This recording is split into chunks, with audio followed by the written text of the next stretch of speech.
Hello everyone, welcome back to my channel. Today I'm going to discuss two terminologies from molecular biology that are conserved sequence and consensus sequence. ये terms बहुत ज़्यादा frequently use होती हैं molecular biology में और अक्सर हम confuse हो जाते हैं, तो मैं कोशिश करूँगी आपको इनको सिंपल वे में समझा सकूँ। So let's start with conserved sequence. Conserved sequence क्या होते हैं?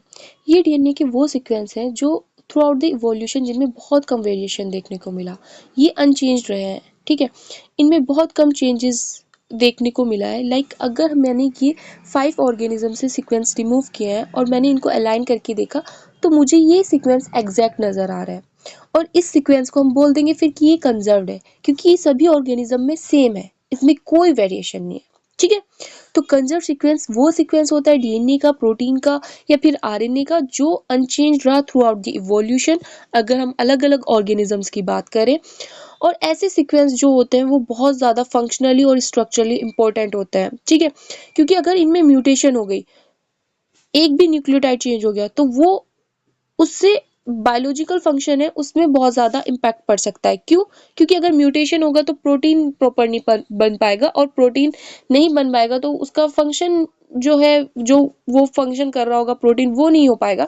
तो इससे बायोलॉजिकल सिस्टम पे बहुत ग्रेट इम्पैक्ट पड़ सकता है। ठीक है, तो ऐसे सीक्वेंसेस को कोशिश की है कि कंजर्व ही रखा जाए। ठीक है, अब बात करते हैं कंसेंसस सीक्वेंसेस की।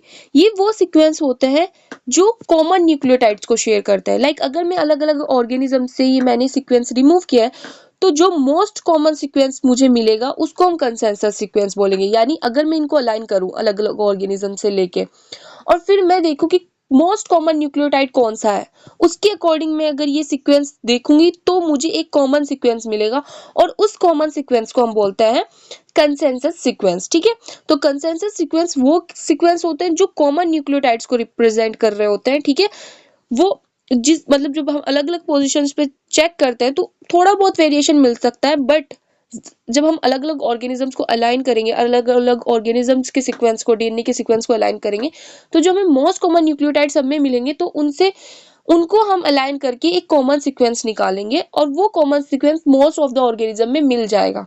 थोड़ा बहुत वेरिएशन होगा। तो जो कंजर्व सीक्वेंस होते हैं उनमें कोई वेरिएशन नहीं होता, वो सब ऑर्गेनिज्म में सेम रहेंगे। ठीक है, बट कंसेंसस सीक्वेंस में थोड़ा बहुत वेरिएशन चलेगा, एक न्यूक्लियोटाइड डिफरेंस हो सकता है। ठीक है, अलग अलग ऑर्गेनिज्म में एक एक न्यूक्लियोटाइड में वेरिएशन आ सकता है, एक या दो में। ठीक है, तो ये मोस्ट कॉमन सीक्वेंस होता है कंसेंसस सीक्वेंसेस जो होता है।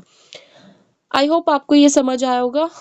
Thank you. It's all about conserve sequence and consensus sequence.